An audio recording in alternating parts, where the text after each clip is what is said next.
প্রায় ৪ বছর ধরে আহ্বায়ক কমিটি দিয়ে চলছে ঢাকা মহানগর বিএনপির কার্যক্রম। এই অবস্থায় ঢাকা মহানগর বিএনপিকে দুই ভাগে ভাগ করে কমিটি দেওয়ার প্রক্রিয়া চলছে। এরই মধ্যে কমিটি চূড়ান্তও করেছেন খালেদা জিয়া। এখন শুধু ঘোষণার অপেক্ষা বলে জানিয়েছেন দলটির কেন্দ্রীয় নেতারা।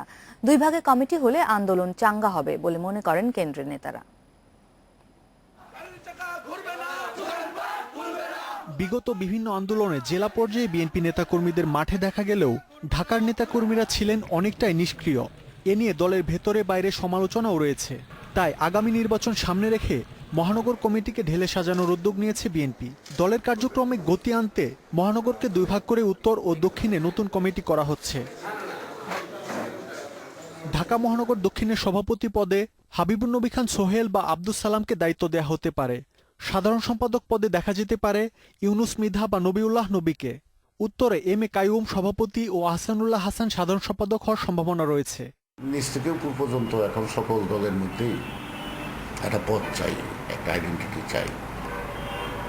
তো সুতরাং যেহেতু এত নেতাকর্মী বাড়ছে, তাদেরকে যদি মূল্যায়ন করতে হয় তাহলে অ্যাকোমোডেশন ক্যাপাসিটি বাড়াইতে হয়। দুটো যদি কমিটি হয় উত্তর দক্ষিণ করে, তো আমার মনে হয় যে তাতে তৎপরতা আরও বাড়বে, নেতৃত্বের ডিস্ট্রিবিউশন হলো সেক্ষেত্রে, এবং এতে সাংগঠনিক কর্মকাণ্ডের বৃদ্ধি পাবে। তবে শুধু কমিটি করে আন্দোলন চাঙ্গা করার পরিকল্পনা নিয়ে সংশয়ে খোদ মহানগরের নেতারা। এরপরও দ্রুত কমিটি ঘোষণা চান তারা। আন্দোলনের মধ্য দিয়ে কিন্তু নেতৃত্ব সৃষ্টি হয়, নেতৃত্ব সৃষ্টি করে আন্দোলন হয়। এই জিনিসটা কিন্তু মনে রাখতে হবে। অনেক সময় দেখা যায় আন্দোলনের মধ্যে দিয়ে নতুন নেতৃত্ব বের হয়ে এসেছে। কাজে ওই ধারণাটা ভুল যে সংগঠন ঠিক করলেই আন্দোলন হবে, আর তা না হলে আন্দোলন হবে।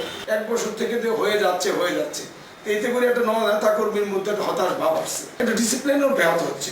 তাই মনে করি যে খুব তাড়াতাড়ি যদি এটা হয়ে যায় তাহলে তো নেতা কর্মীর মধ্যে উজ্জীবিত হবে।